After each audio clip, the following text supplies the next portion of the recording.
Okay, so welcome to the call, and I think we can go ahead and start. I would like to welcome everyone. Let me share my screen.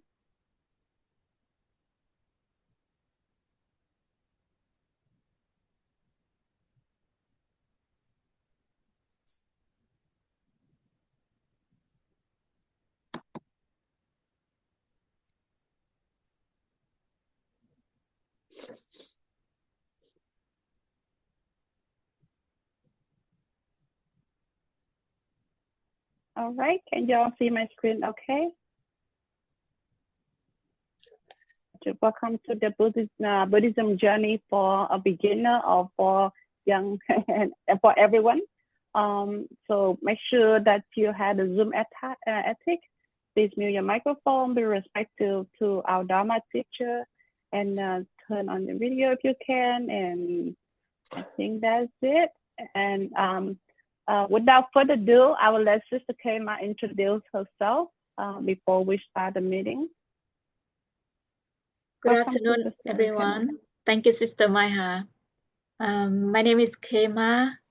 I'm a resident nun at the Quantum Buddhist Temple of Georgia. And at present, I just completed my second unit of chaplaincy program at Emory Decatur Hospital. And I'm so happy to be here with all of you today. And the topic today is for Buddhist chanting in various traditions. I would like to share with you all. Okay. Yeah, welcome Sister Khema. And I think this is a normal before we start the teaching, Buddhist teaching. We normally do a little prayer before we do that. If you're welcome, you are comfortable, just please put your palm together, and I will just recite the prayer. And okay, and you can read with me as well if you would like to. I take refuge in the Buddha, the one who shows me the way in this life. I take refuge in the Dharma, the way of understanding and of love. I take refuge in the Sangha, the community that lives in harmony and awareness. Taking refuge in the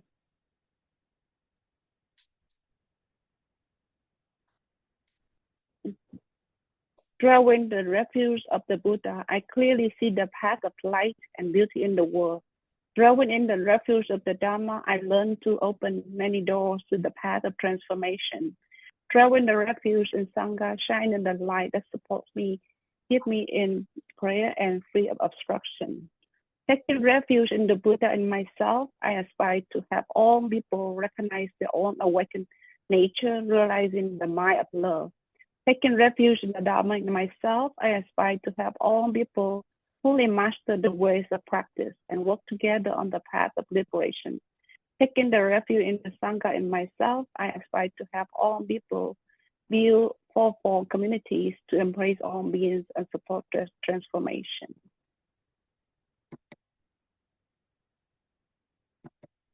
Our dear teacher, in accordance with the interests and faculty of the sentient beings, please turn the wheel of Dharma of small, great, and common vehicles.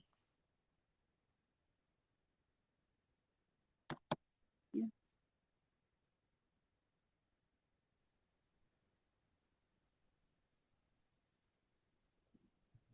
Okay, Sister Khema, please take over.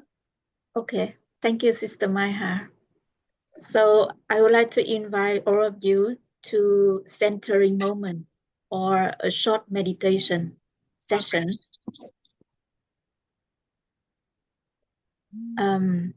First, I would like to invite everyone to find a comfortable position and erect your back. As you allow your eyes, gently close or open your eyes. Pay attention to the body sensations. Rest your hands comfortably on your legs or in your lap. Take some deep breath. Breathe in, breathe out.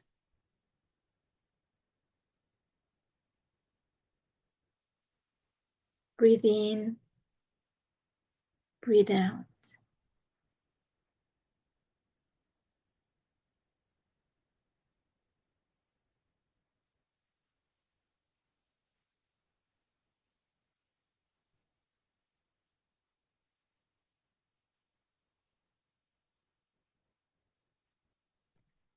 Allow your breathing to be natural, seeing where in the body you can feel the breath most clearly.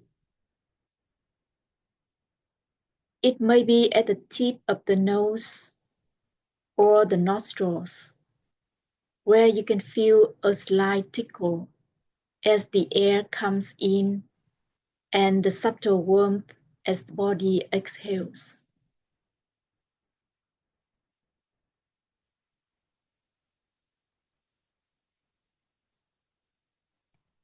It may be in the stomach or abdomen, where you can feel the rising and falling as the body breathes.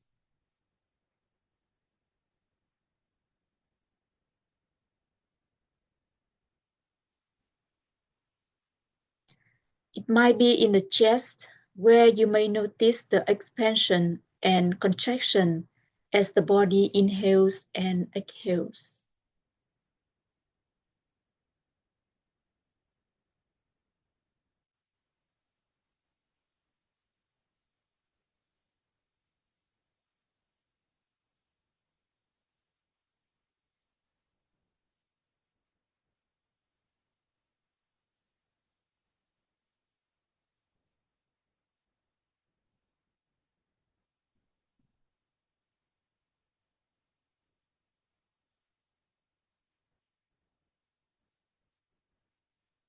Breathing in with peace and calmness. Just bring a gentle awareness to the breath. Breathe out with worries and anxiety. Be aware of the breath leaving the body.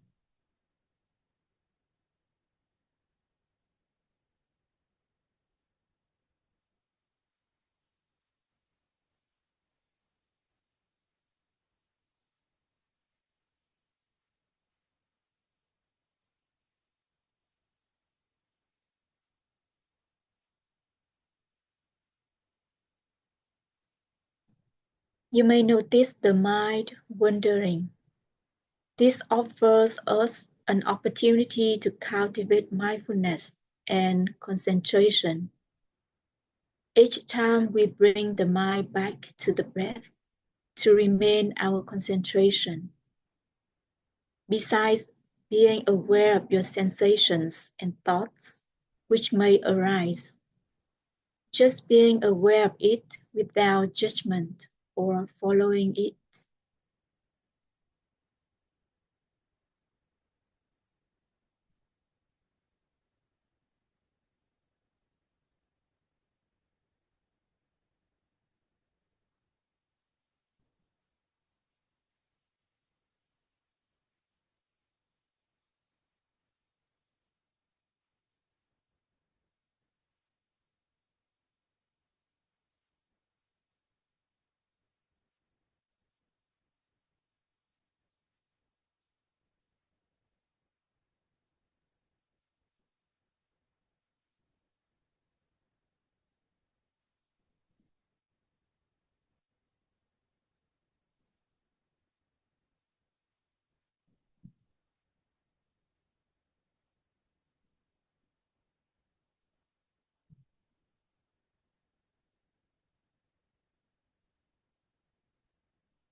We are noticing our sensation arise, abide, and dissolve. Then we remind ourselves of the awakened nature of our own mind. Remind ourselves of our potential for awakening and of those who have already realized that awakening. Imagining these awakening beings present in front of us above our crown.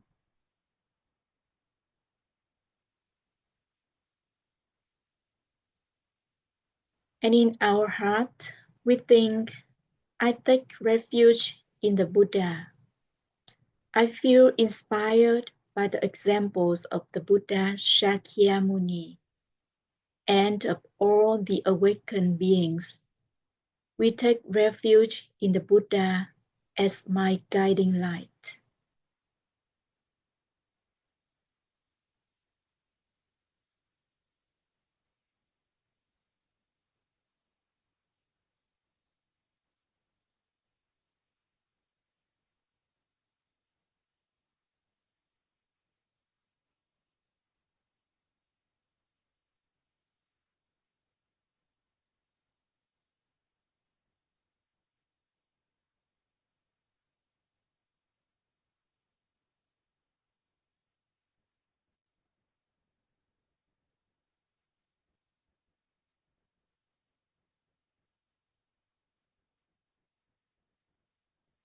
We then think of the Supreme Dharma, the teachings of the Buddha. We feel a deep appreciation for the existence of these teachings and these realizations. We take refuge in the Dharma as my protection and medicine.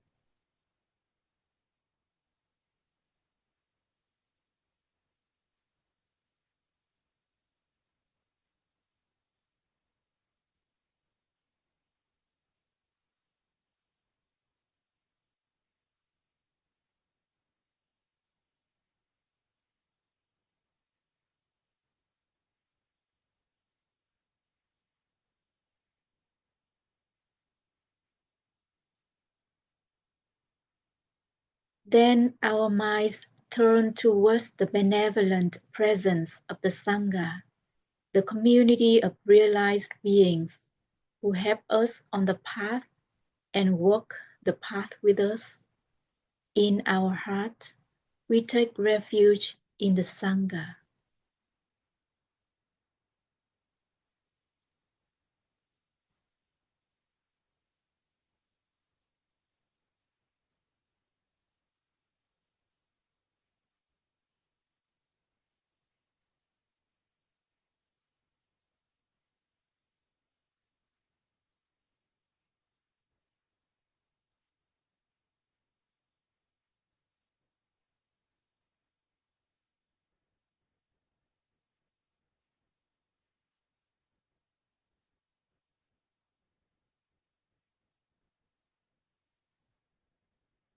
With this feeling of refuge is our foundation. We generate strong love and compassion for ourselves and all beings. Let's meditate on the four immeasurables: loving kindness, compassion, empathetic joy, equanimity towards ourselves and all sentient beings.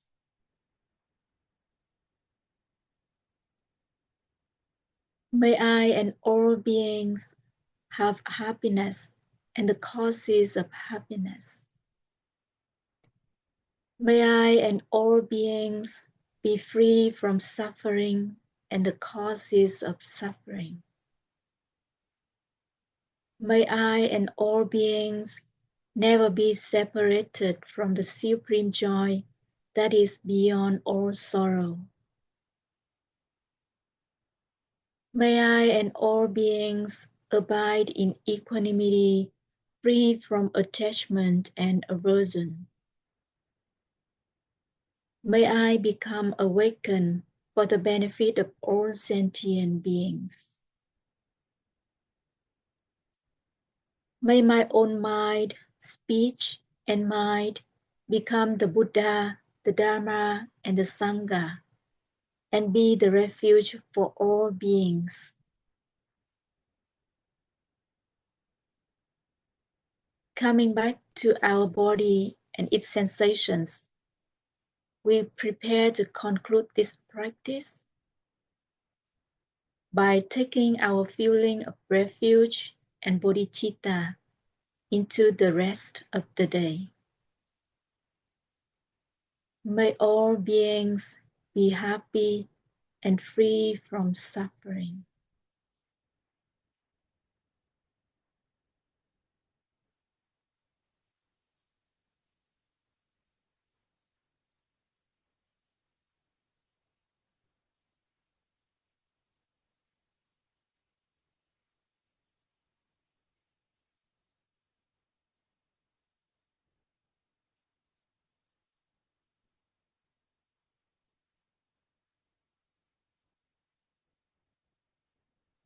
When you are ready, open your eyes.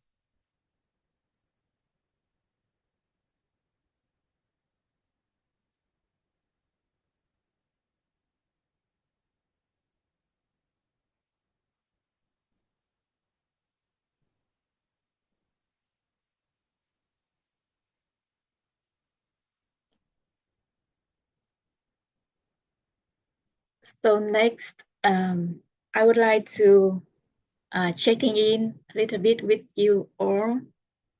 Can you introduce about yourself and about your feeling? You can use the feeling wheel to check in your own feeling. Can I share? I can share, right? I can share the PowerPoint.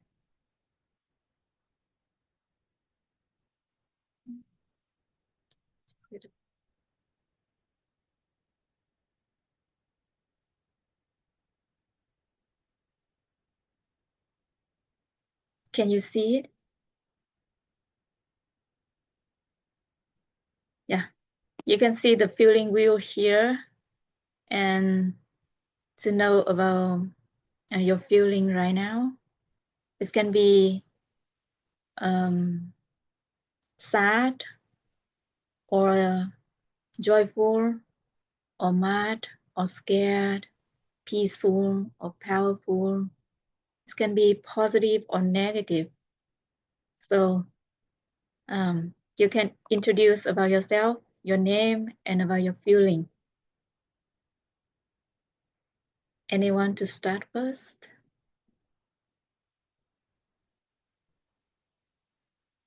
I think we can volunteer, Randy. Okay. Of course, you would pick on me. Yeah, I'm Randy. I think I'm sleepy. Yeah, tired and sleepy. I think that's the one I picked. Yeah, thank you. So you're feeling sleepy Yeah, and tired tired. sleeping. What makes you tired? I'm just always tired. Yeah. It's daytime. It's Yeah. not time for me to be awake. So I see. Thank you, Randy. you're welcome.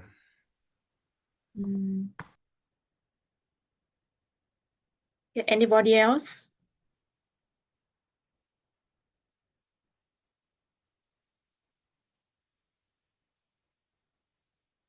Imelda, you want to introduce yourself? How about Ben con? I think you should unmute, Imelda. We cannot hear you. I can go. Yeah. Go. Okay. Yeah. My name is Lam. Right now, I'm feeling stressed because I have an exam. Can you hear me now? Can you hear me now? Yeah, I can. And now Lam is introducing herself. Can you go after Lam? Should I ask Lam? Yeah, I mean, Lam is introducing herself. So she will go first, and after that, you can introduce later. Is this okay? So what do you want me to do? You want me to introduce myself? Or you can introduce yourself first, yeah, and Yeah, Lam could be- I'm Imelda. Yeah. I'm from Osoyoos, in British Columbia, Canada. And I learned how to meditate through the YouTube videos on Buddhism. And so I find it my safe place. I feel very secure. And let me see here, very secure and safe. And it has always, I feel, well, just very positive things. I don't feel sleepy at all, Okay. just like Lam. So I just feel very positive about meditation because Yeah. I'm learning how to feel grateful and be more positive. Yeah. And I think Buddha's principles have been teaching me that. Thank you for sharing. So what I hear, you're feeling peaceful and positive while practicing meditation. And you learn from YouTube? Yes. Yes. Yes, Thank you. it's not easy to meditate because there's a lot of distraction, but I am finding some techniques that I'm learning through the yoga, through the YouTube videos as well. Yeah.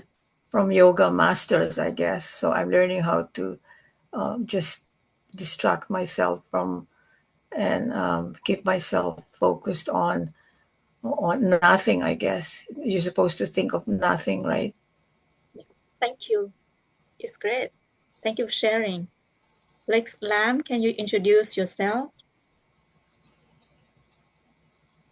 Yeah. Yes, my name is Lam. I'm currently a college student and I feel stressed because I have an exam tomorrow and I'm studying all day today.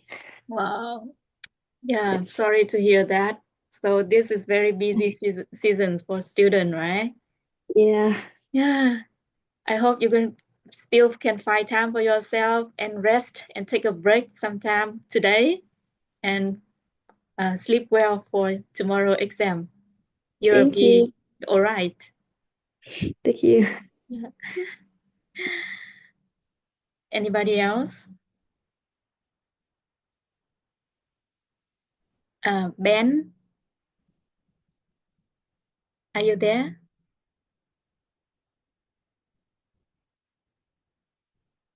Onna? Hi, Na. Can you introduce about yourself? Yeah, I'm a college student also. I also have 2 exams tomorrow and homework due tonight, so I'm stressed. Okay, sorry to hear that. But thank you for taking your time to join the class today. It's wonderful. That means you still take meditation and Buddhism as very important to bring self-compassion and resilience. And next, Ben Nguyen or Kang? Yeah. Kang, are you there?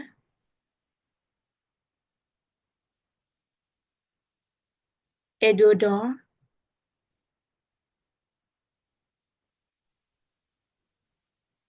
Yeah. Could you please introduce yourself and how are you feeling right now? Hi, my name is Eduardo. Um, I think the best one here that fits me right now is overwhelmed. I just overwhelmed with just everything. I have PhD applications that I'm behind on, and family medical issues, and right now, I'm sure you've seen that the Trump administration is setting the government on fire and the whole country on fire, and I might be losing my job because of that, because I work at the CDC. I've already seen just a lot of people suffer at my job because their lives were destroyed. So I've been overwhelmed, helping them deal with all of that and deal with everything that's happening. And also I might be going abroad, so I'm overwhelmed with plans, to actually be leaving the country. It's a lot. But Buddhism, it's been just immeasurably helpful in dealing with all of this. And I can tell the difference when I don't meditate in the morning versus when I do meditate first thing in the morning, how much of it makes a difference for the rest of the day with dealing with everything. Thank you. Thank you so much. And my name is Khema. I'm feeling relieved, enlightened, because I just completed my final evaluation. But I understand how to say, a lot of effort we have to put on at the on exam and also on our study as well. But when you can, but when you can find time for meditation or do self-care and bring the positive mind and mentality, you will get the good result in whatever you do. Thank you. So I will start with sharing the PowerPoint for our topic today. This.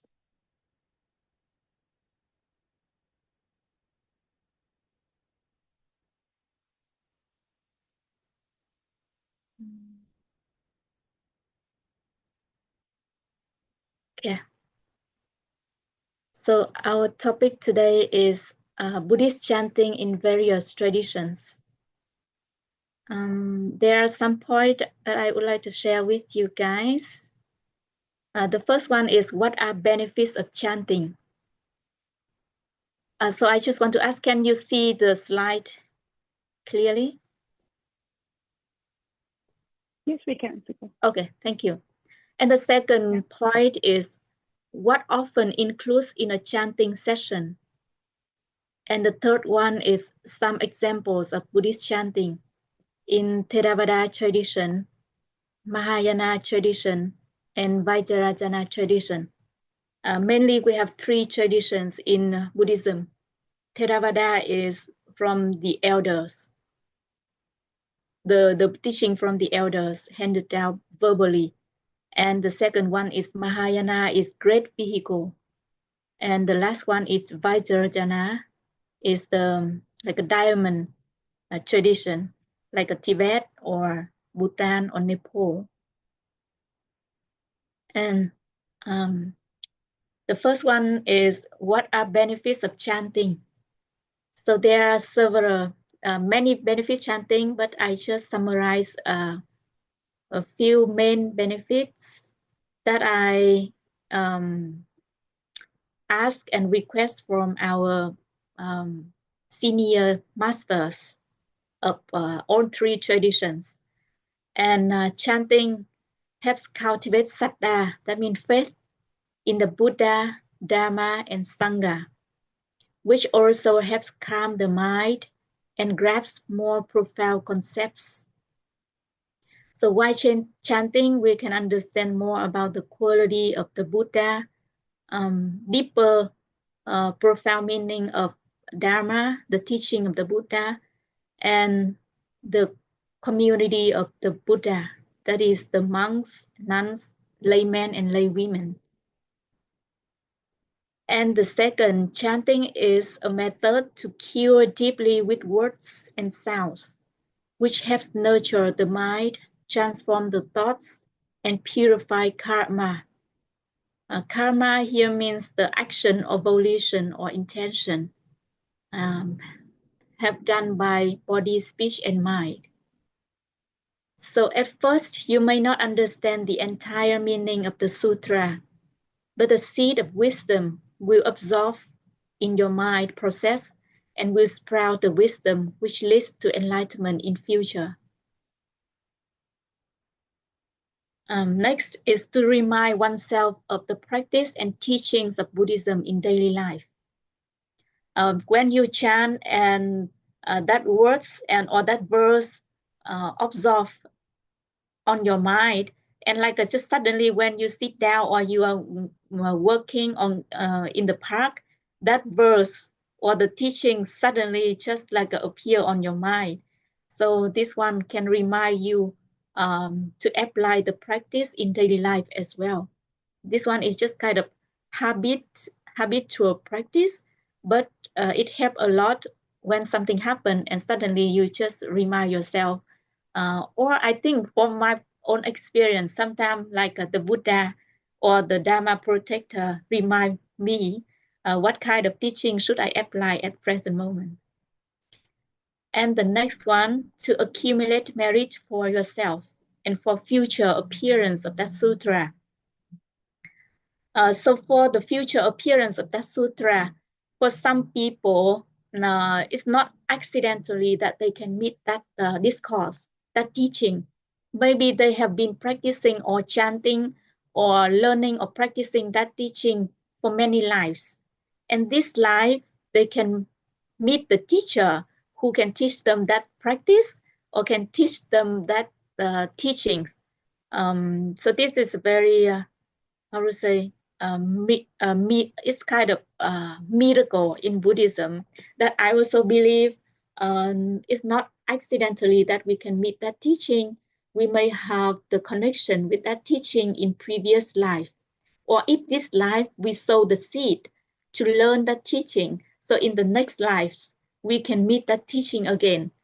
Or we can make vow to meet that teaching again, or meet the qualified teacher who can guide us on the way to enlightenment. So,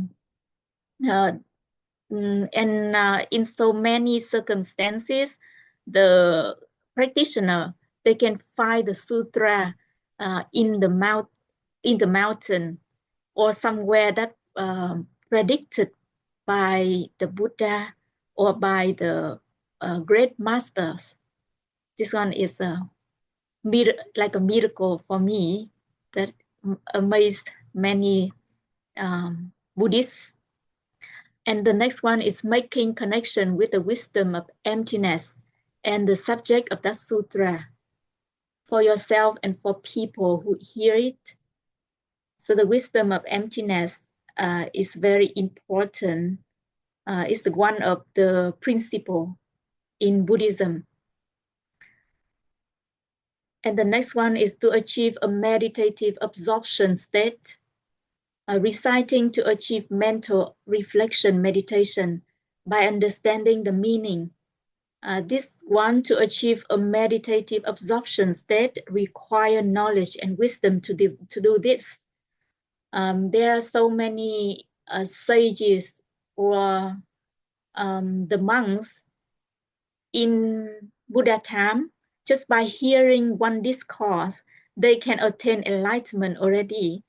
So these practitioner, this person need to have the wisdom and knowledge to reflect the teaching while hearing it, and they can attain absorption state of meditation and can attain the stage of enlightenment immediately. And there are two ways of performing chanting. The first one is ordinary way, and the second one is supreme way. So ordinary way is without bodhicitta, and supreme way is with bodhicitta. Bodhi means enlightenment, and citta means mind. So bodhicitta is the mind of enlightenment, which one seeks benefits for all sentient beings. So in Buddhism or in chanting, we often have one session to generate bodhicitta. And just now, during meditation, we also generate bodhicitta to practice to attain enlightenment for the benefits of all sentient beings. And the benefit with supreme way is endless. And chanting without bodhicitta, the benefit is limited.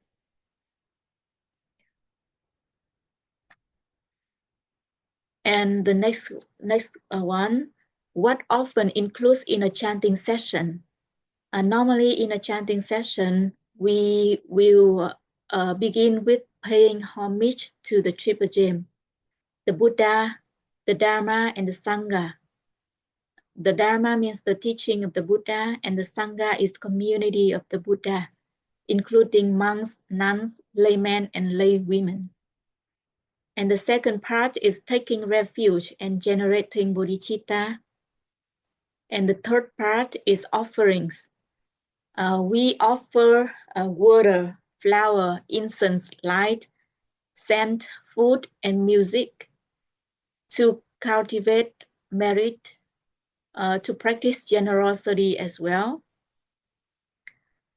And the next part is main sutra or main discourse. And the final one, normally we will dedicate or rejoice merit, dedication and rejoicing merit, to store our merit in a storage, and it can develop and cultivate for many lives. But without dedication or rejoice merit, that merit can, how to say, dissolve or like cease quickly when we commit the unwholesome actions. So, but if we store it by dedication and rejoicing merit, that merit can develop and maintain for many lives. Yeah, these are some examples for the shrine and the monks who are chanting in Theravada traditions. You can see here, the monks wear Theravada robes. They may wear a yellow or orange robe, and sitting from the senior to junior and do chanting, mostly every day, morning and evening service. Yeah. In Theravada, to start a chanting, normally they will pay homage to the Buddha, and then they take refuge, 3 refuges, 3 times. Here, the Pali, they will mostly in Theravada tradition, like in Sri Lanka, Myanmar, Thailand, they chant in Pali.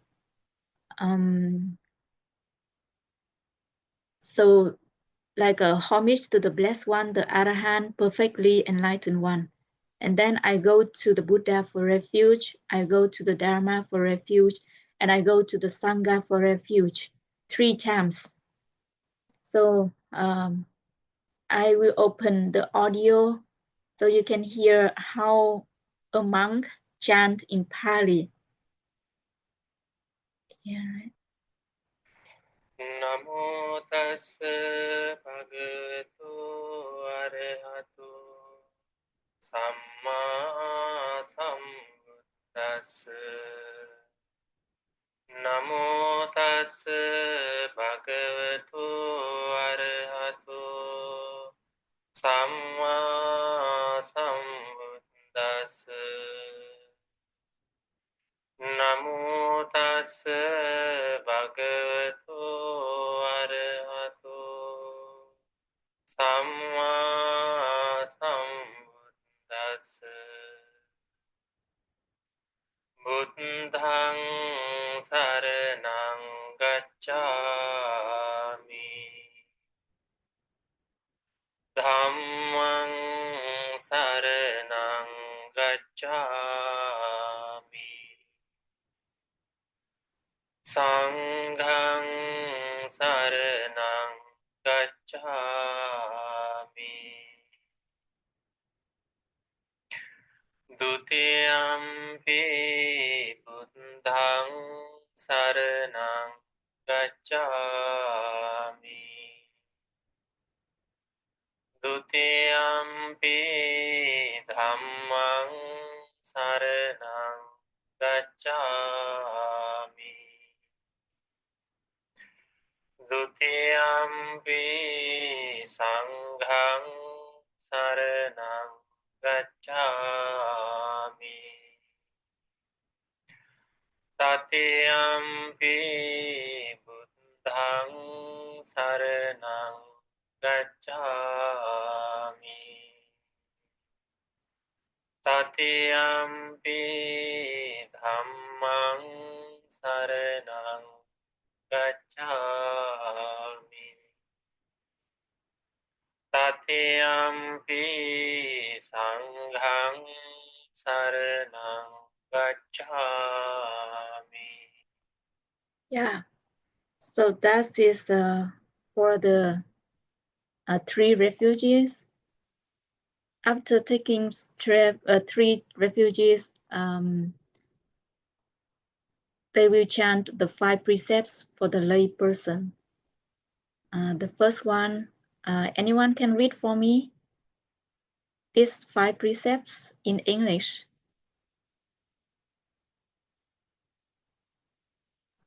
Yeah, I can read them if you can hear me. Can you hear me Yeah. well? Yeah, I can hear you. Okay. Thank you. So the 5 precepts in English, number 1, I undertake the training rule to abstain from taking life. Number 2, I undertake the training rule to abstain from taking what is not given.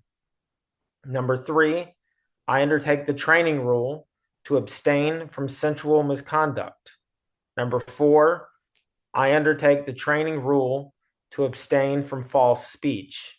And number 5, I undertake the training rule to abstain from intoxicating drinks and drugs causing heedlessness. Thank you so much. Yeah. So I think I will just stop sharing a bit so I can see everyone, right? Yeah. So like taking refuge and then taking 5 precepts, that one completely can become a Buddhist after taking refuge and taking 5 precepts in front of the Buddha statue or in front of the monk, one monk or one nun. You can completely become a Buddhist. So any feeling after hearing the chanting in Pali? Is any different by hearing it in English or your original language?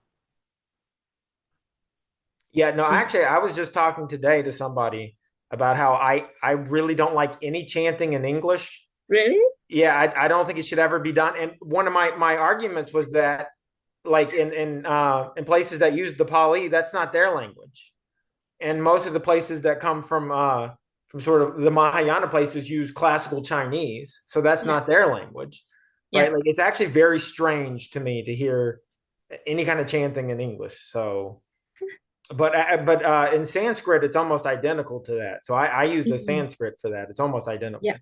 So, yeah, Sanskrit and Pali are quite similar.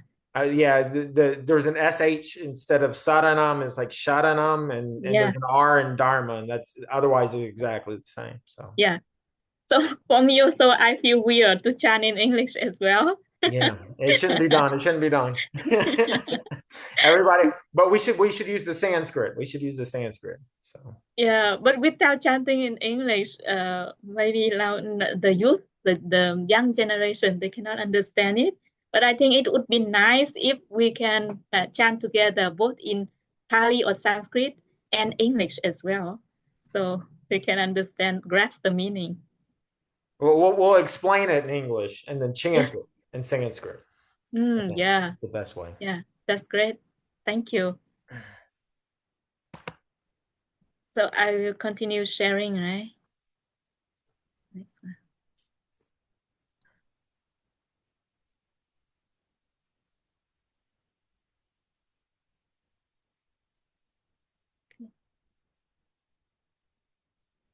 Next one is, you can see here is the shrine in Mahayana tradition. So they also have Buddha statue, but you can see in the middle, we have normally in Mahayana tradition, they practice the teaching of Amitabha Buddha. So there will be Amitabha Buddha in the middle here, and then 2 sides are 2 bodhisattvas, and they will normally practice reciting the name of one Buddha or one bodhisattva, like Amitabha Buddha or Avalokiteshvara Buddha, the compassion Buddha. And next, you can see here how we chant in English in Buddhist camp or like in Mahayana temple for the children or for the youth can follow and grasp the meaning, the teaching of the Buddha. So I admire the monks at 1000 Buddha. They can, how to say, cleverly use the how to say, music or something like a song to help the children. Everybody can follow the chanting and can grasp the meaning and enjoy the chanting as well. So these also 3 refugees, but how they chant in English.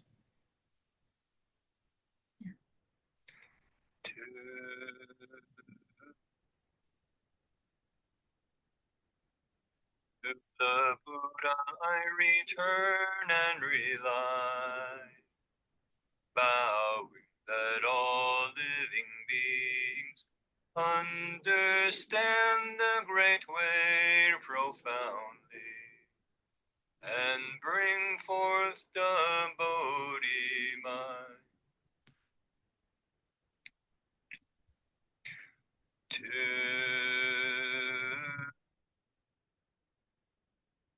To the Dharma I return and rely, vowing that all living beings deeply enter the Sutra treasury and have wisdom like the sea.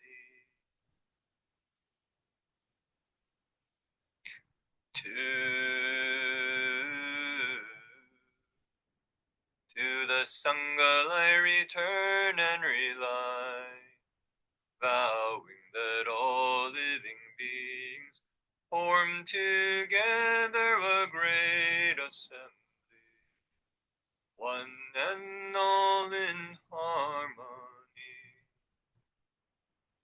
Yes. So for me, after hearing this, I don't feel weird anymore. I feel happy and joyful to hear and follow the chanting. So I hope that like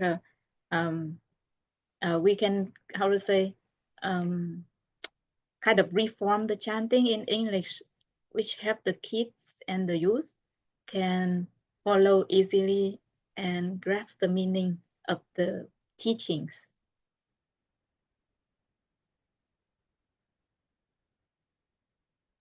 So how do you feel after hearing the 3 refugees in English? So I would like to ask one of the youth, can you share your feeling after hearing this?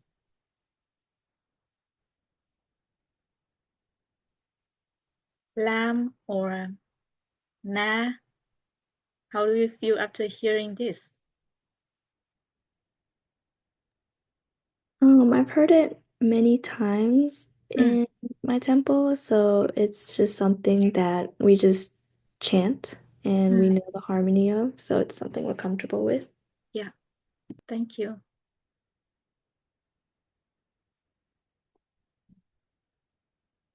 Next, right? I feel the Okay. same way as a Lamb. Yeah. I still prefer in my original language, but I don't mind if it's in English. Yeah. Thank you. Yeah, for me also.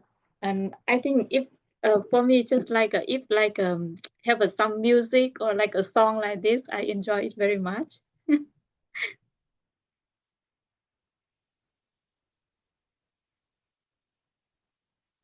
Next slide.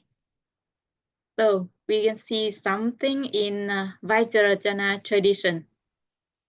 So this teaching I asked from one master in Vajrayana, and he gave me some suggestion of the essence of interdependence mantra. This Om Ye Dharma Hetu. Okay, Randy, you can read Sanskrit, right? Can you read both Sanskrit and English? I'm not saying I can read it well, and they don't have the diacritics. I'm not sure which vowels are long. It would be something like Om Ye Dharma hetu prabhava, all phenomena that originate from causes. Hetum tesham tathagato hyavadat, not sure.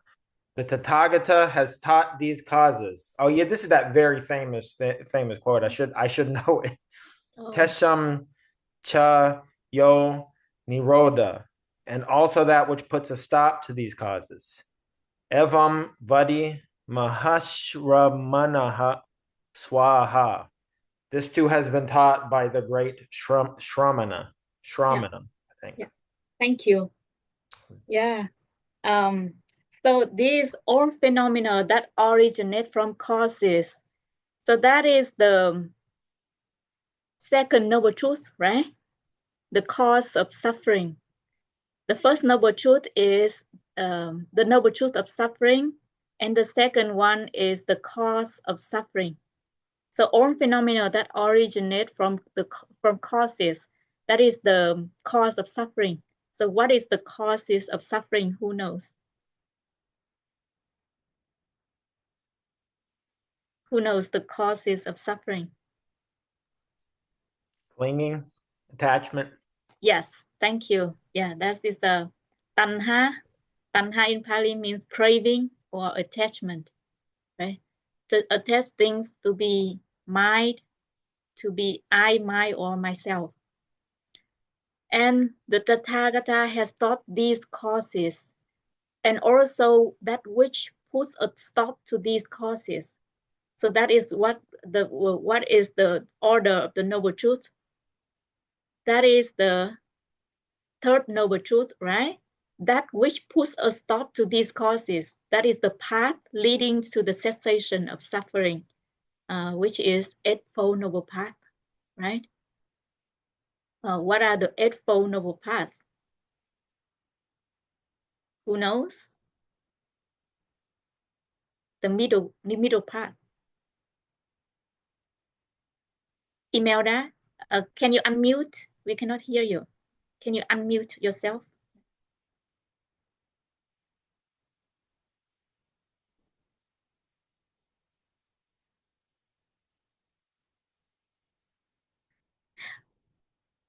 We still cannot hear you. I think. There is the audio, and then you click that and unmute yourself.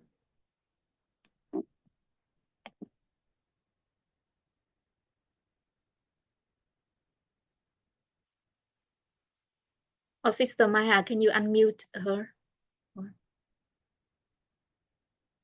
try, but I don't see. I can do it. No. I'll ask her to unmute. I can mute, but I can't unmute her. Yeah.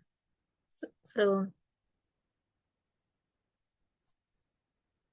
sorry that we cannot unmute. I cannot hear you. Just when you can unmute yourself.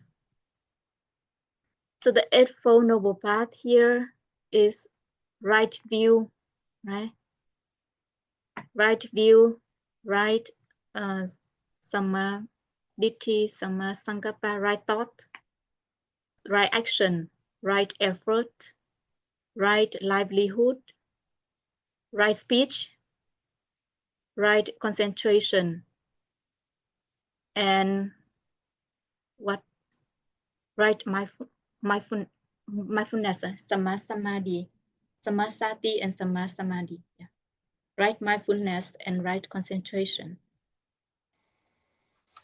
Yeah. What did you say? The causes of attachment, the kinds of attachment? Yeah. You want to share something about that? Well, you can be attached to people, attached to things, attached to the past. Yeah. Attached to, I guess, yeah, mostly the past and ideas, people, attached to loving people, attached to things, Yeah. material things. Yes. Yeah, attached to, I guess, an idea that you had and like happiness from one incident, you Yeah. can't be attached to that because things change. Everything changes. Yeah. Thank So we you. have to can't be attached to permanence. Yes, it's right. Thank you so much. It's wonderful. I mean, we cannot accept the impermanence, the changing of things, and just one thing, just like what we expect not to change, right? But it's very difficult Yeah. not to be attached Yes. because we are human beings and we have emotions, and we can't really stop ourselves from being emotional, like for loving your child or loving a place. It's very difficult, Yeah. but you have to, because you suffer if you get attached. That's right. Thank you for sharing. It's very precious teachings about attachment. And as I remember, on the first day, I interviewed with a meditation teacher in Myanmar. And after asking few questions, and he taught me the first verse is accept everything as nature, as your karma. That means I think the sense of acceptance is very important in meditation. Sometimes we cannot accept things when it changed or it does not happen as we expect, and we get disappointment. But accept everything as nature, as our karma. It's very Yeah. important. Yes. And so I have Go a with the question. flow. Go with the Yeah, flow. go with the flow. But Yes. it's easier said than done. It's a mindset. Yeah. So I have a question for you guys. Is what are the things that you are attached right now? Are you talking to me or somebody else? Everybody, you can share. You can share like anything that you are attached right now. Maybe Randy can go first. Okay. No, I can't think of anything specific that I would want to share. So, I mean, the normal things, money, time. I never have enough time. I don't know if that's something you can be attached to, but yeah, in a way. Thank you. I can be attached to my health because when you get older, and I'm getting older, you think about the time that you were healthy, but things change, and you just have to accept things, and because everything will change, nothing stays the same. Yeah, but it's hard when you're getting old and Yes, the it's body hard, become weak, right? And have sickness. and that's where meditation comes, I guess. Yes. That's also one cause for motivation for you to meditate, right? Yeah, because you can't control it. That's You right. can't be attached to something you can't control. So you can only if you can control it, maybe through eating properly and exercise, and but sometimes they don't help, but you just have to go with the flow, as they said. Yeah. Thank you. How do you do it? Oh, you mean go with the flow? Yes. Well, you are a Buddhist now, and are you how do you call it? Have you reached the stage of the highest stage now, or does that take long? I'm very ordinary nun, and I haven't reached any higher stage yet. But I would say that I learned how to let go. To let go How? things. How do you let go? The first is understand my karma, my own karma. Having Okay. been practicing Buddhism, the more I practice, the more I understand my own karma. Why I bear this result? So why I bear this result? Because of the previous action that I have done. So I will have the sense of acceptance, my own karma, without blaming others or without blaming the outside environment, like other people. Instead of Yes. taking responsibility on my own for my action. Yes. And then, Yes. and then the equanimity, seeing the whole picture. I mean, there are so many conditions and there are so many connections that bring that things happen. So I need to see clearly what is the other causes for these, from these people, from myself, or from the environment, or from the food or something else. So I have to see clearly the whole picture and Yes. see it with equanimity. It's not just one person, not because of that person, but because of this person are together. So many things happen. But if they have the sense of letting go, so they will less trouble. There will be more peace, more less trouble, or like how can deal with that situation with the mindfulness and wisdom. So I need to learn. I need to learn the causes and accept my own karma and practicing equanimity and letting go. I also learned that when you're suffering already, well, which means you already have gotten a first sword, that you shouldn't get mad or make it worse by putting a second sword. So I always think of that, you don't want to, if you're suffering, don't add any more suffering by through your own way of thinking. Yeah. You have to be positive Yeah. all the The time, attitude, yes, the which is attitude very towards the difficult. suffering is very important. I mean, suffering always there and happening, but the attitude towards suffering and how you accept Yes, it it's is the very attitude. important. Yes. And I every day I there's a guided meditation for gratitude, and they said gratitude can make or break your day, and it's the lens to be happy. Yeah. And to Thank be you. liberated. Yeah, it's wonderful. Thank you for your question. It's a great question.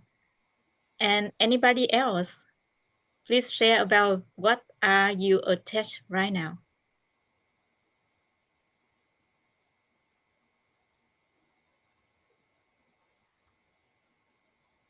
Are there only one? I only see Lam and Randy. Are there others? How about Sister Maiha? What are what are the things that you are attached right now? Maybe they've reached the Dalai Lama level Yeah, if they already. don't attach to anything, if they are not attached to anything, that means they attain enlightenment already. Yeah, I'm so attached with the how is it thinking of the way to benefit to bring dharma to everyone. So that is the how to say positive attachment, I could say. May I ask, are there many kinds of Buddhism? You mean, what do you mean by many kinds of Buddhism? I thought there was only the one Buddhism taught by the Dalai Lama. And what do you call his kind of Buddhism? I understand there's a few kinds of Buddhism. Oh, so I would say what kinds of practice that he is practicing? Maybe practice, yeah. Yeah. So the Holiness Dalai Lama or his lineage following Vajrayana. That is the third tradition that I introduced. There Which are one? three The Vajrayana? Yeah, Vajrayana. So Vajra Vajrayana means is what he's diamond. doing. Yeah, Vajra Vajrayana. means diamond, and Jana means vehicle, or the secret vehicle. Like in Tibet, Bhutan, or Nepal, they practice this tradition. And the first one is the Theravada tradition, is the teaching from the elders. Thera means elders, and Vada means speech, that means orally, handed down from generation to generation. So mostly from the Arahants, they have the meeting to collect all the teachings from the Buddha times, like Shakyamuni Buddhas, to how to say, compose the Pali Canon, the Pali Canon in Theravada tradition.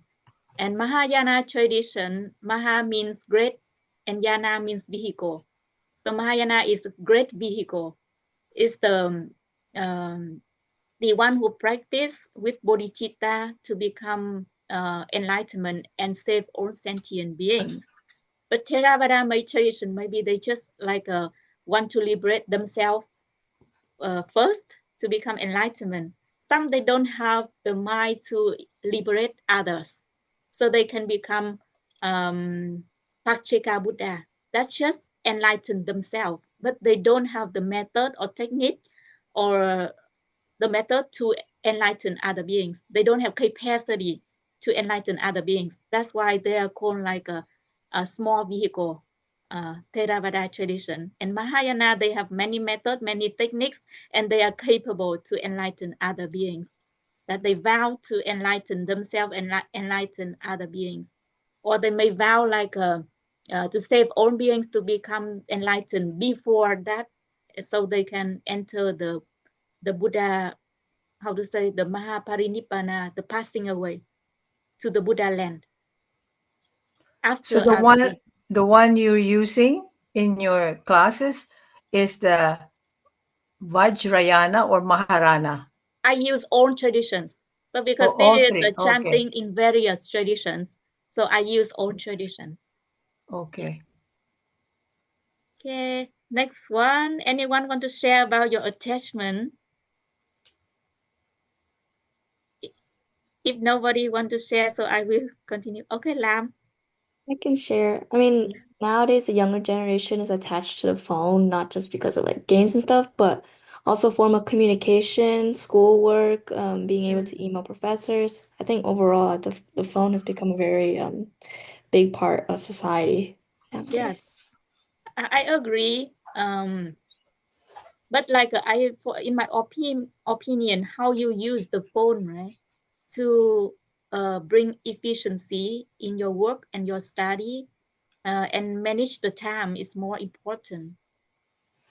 So how do you do it to balance yourself? I think just knowing that I have priorities and things to do in my schedule, Yeah. just being aware of where you have to be and when you have to be there just limits the amount of time you have to just waste on the phone. Yeah. So it's all about like self-control, I think. Yeah, I love that. It is wonderful. Thank I you. think it's not like so the way you share is not like an attachment. It's kind of how you use the phone to benefit yourself, your study, and your how is communication. But not really you attach to the phone, right? Because if you attach, you can use it all the time without limitation and without balancing. Yeah, I think I was thinking attachment, like, oh, always have the phone with you. Like when you leave the house, you never forget your phone, or when you like go somewhere, you always bring the phone. Like it's always either in your pocket or next to you, something like that. Yeah. Is any time that you just want to get rid of your phone and put it aside somewhere else, not close to your body? I mean, yeah, like when I go to sleep or when I like study, then Yeah. I have Yeah. to, right? Yeah. Thank you. Thank you for sharing. How about Ben? Are you there? Or Eduardo? I think maybe he's not there. So I will continue sharing.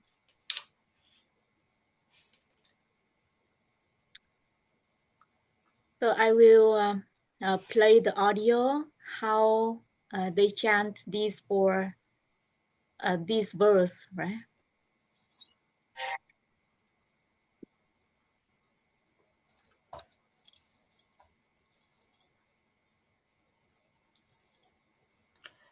I have a question. I guess I don't know what time this closes, but you meet every Sunday, do you? Sorry, can you say that again?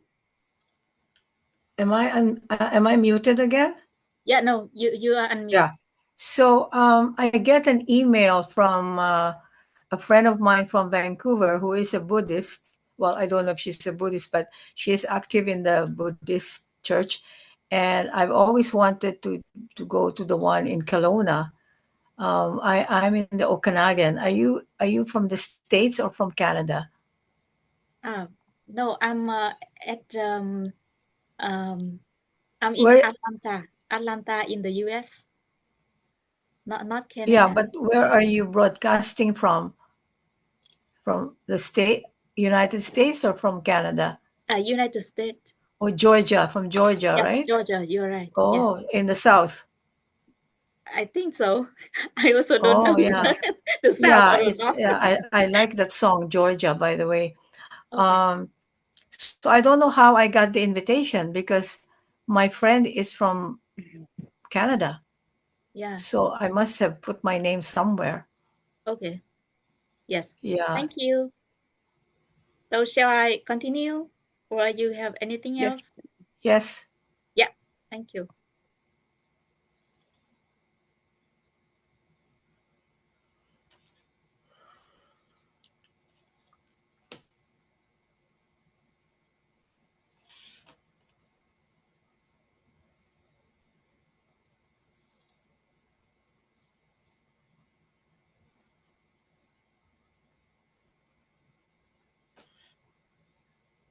Where is that one?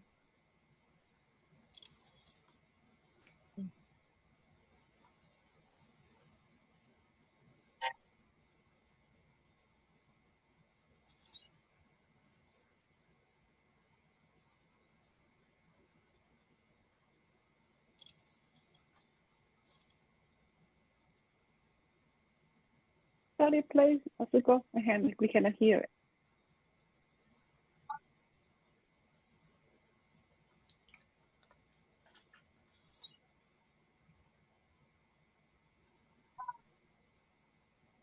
Asuko, can you play the music? We cannot hear it.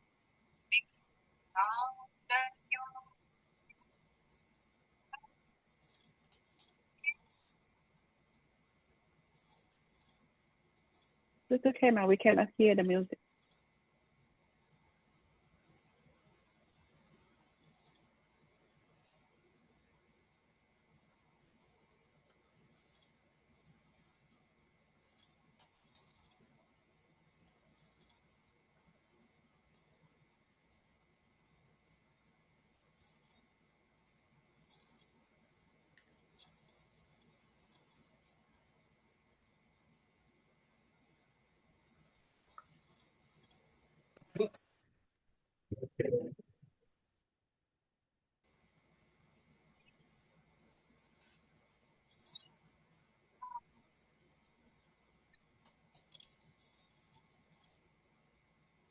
Randy, can you hear the music?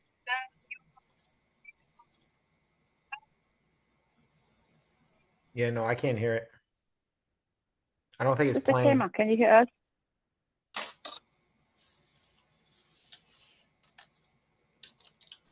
Sister Khema, can you hear us? If she cannot hear us. Yeah, that's it. These are Sanskrit. We didn't hear the chanting. music. Oh, you cannot hear? Really? No. Oh, I'm sorry. What's happened? So before you can hear, right? Before the previous thing you can hear? Yes. Oh, I don't know what happened to this. Okay, anyway, I can share the slides later so you can share with the other participants. They can. Oh, so sorry.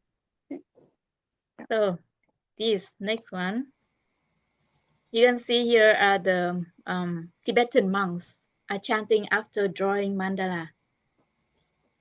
So the chanting can be used in many occasions in Buddhism, right? Before meditation, after meditation, or before drawing mandala, or after drawing mandala, or for the death, or for the sick, or for praying for peace. For so many occasions, we can use chanting. And like in Christianity, have a prayer, right? A prayer or blessing. So in Buddhism, we also have a prayer or blessing, but in the way of chanting, we have a chanting. So I feel very interested in Christian prayers.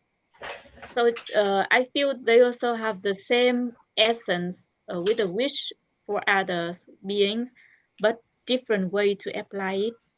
And they have like a spontaneous prayer, or like they catch what the expectation of the sick or of the family, and they can pray immediately at that time.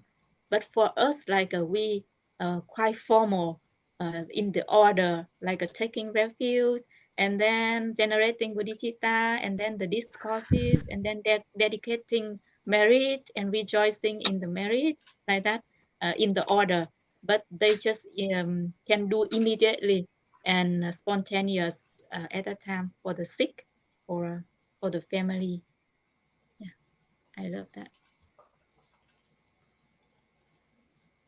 And here there are some several practice in chanting. We can pray or recite the mantra or the name of a bodhisattva. For example, Om Mani Padme Hum is the compassion Buddha. I mean, chanting not only the formal discourse, but after knowing grasping the essence of that sutra or discourse, you can have your own practice by just praying the mantra from time to time, from moment to moment. So it's like Amitabha Buddha or Avalokiteshvara Bodhisattva. Om Mani Padme Hum is very famous in Tibetan tradition, or Vajrayana. I would say Vajrayana. I avoid to say Tibetan Buddhism, because Tibetan Buddhism is one sect of Vajrayana. So I will say Vajrayana. And Om Mani Padme Hum. So the meaning of Om Mani Padme Hum, Om is the ordinary body, speech, and mind of person, as well as the pure body, speech, and mind of a Buddha. And Mani means jewel, Padme means lotus, and Hum the unity of method and wisdom. And Om Mani Padme Hum means through practice of meditation, we can transform our impure body, speech, and mind into the pure body, speech, and mind of a Buddha. So when we chant Om Mani Padme Hum, we can attain one-pointedness concentration by connecting our mind with the mind of compassion Buddha, Avalokiteshvara Bodhisattva, and also can have a, the connection with a certain Bodhisattva or certain Buddha by chanting that mantra. But the important point that we need to know about the discourse or the benefit of chanting this mantra, not only just chanting Om Mani Padme Hum, but it's very important to reflect the benefit of chanting this mantra. What are the benefits and how the Bodhisattva can save beings through this mantra? So we can hear. I will try to open the audio, and I hope you can hear it. This one. Can you hear it? No. No, you cannot. Oh, okay. So I think something with the PowerPoint, right? Okay. So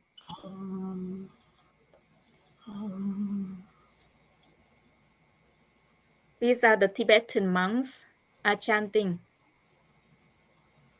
And the next one, just want to introduce you some picture of the shrine. This is in Mahayana tradition. They will have the shrine to offer flowers, fruits, light, incense. This is incense, and this is the candle. Yeah, in Mahayana tradition. And this is the shrine in Vajrayana tradition, in one Tibetan temple. So the Buddha, the middle one, also Shakyamuni Buddha, but you can see the how to say, the style or the some like drawing is different. This in the middle also Shakyamuni Buddha, but different style, right? And the in Vajrayana is also Shakyamuni Buddha, but different style. Yeah, so that's all for my topic.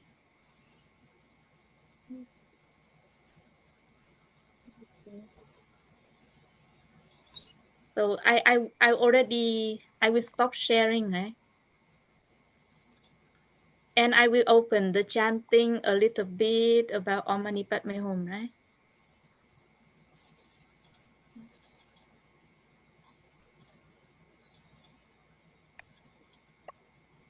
Now can you hear?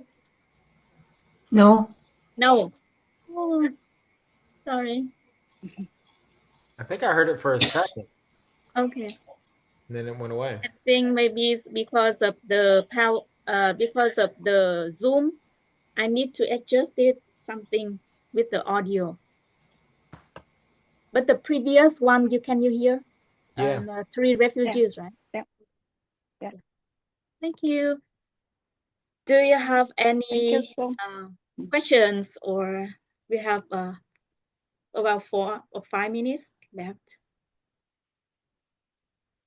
Or you can share about your feeling or something.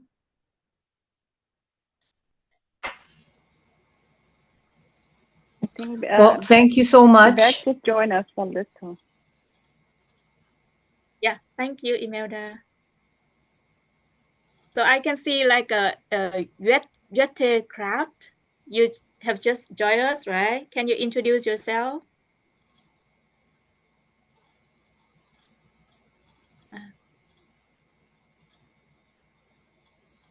You're mute. You're mute. Hello, everyone. I know I just got Hi. on. I'm working right now, but I'm grateful to be here to learn how to meditate and quiet the mind. And I know that's very important, especially on our journey and our mission to help us guide through life and maneuver through life. So I'm grateful to be here, and sorry again, I'm late. I'm just grateful to be here to learn how to quiet the mind so that I can learn how to help other people. So it's really a blessing to be here. Thank you so much. Thank you for sharing. You're welcome. So that's all from my side. Also, yeah, thank you, Sister Khema. Sister Khema, are your classes ongoing? Because I think this is the 4th invitation that I never, the first chance I had to come and attend. But is this every month or? So about this, Sister Maiha can share with you. Yeah, Amanda, this is every month. Right now we're doing every month, and we try to see if we should do like twice a month or thing like that. I'm still trying to work on it. We just came back from the camp, the in-person camp, so this is a continuous. So I'm trying to see what's the best way. But also, all these sessions are recorded and also posted on our YouTube. I posted on our YouTube channel for us. So anyone who have missed anything, any teaching, can also go back and review from there as well. So Yvette, you can go back from there as well. Yeah. Awesome. Thank you so much. Thank you. Yeah. And I think we almost close to the time. One of the things that we normally do as a part of the Buddhist practice is to dedicate merit. That's where whatever the virtues that we accumulated through this listening and teaching from Sister Khema, I think we can dedicate that to all sentient beings. So I'm not sure if Randy, are you in position you can share and do the dedication of merit? I don't have the slide up because I'm not on my computer. If you can share it, I can read it. Okay, yeah, I will share. Okay. Yeah, I can read it though. Yes.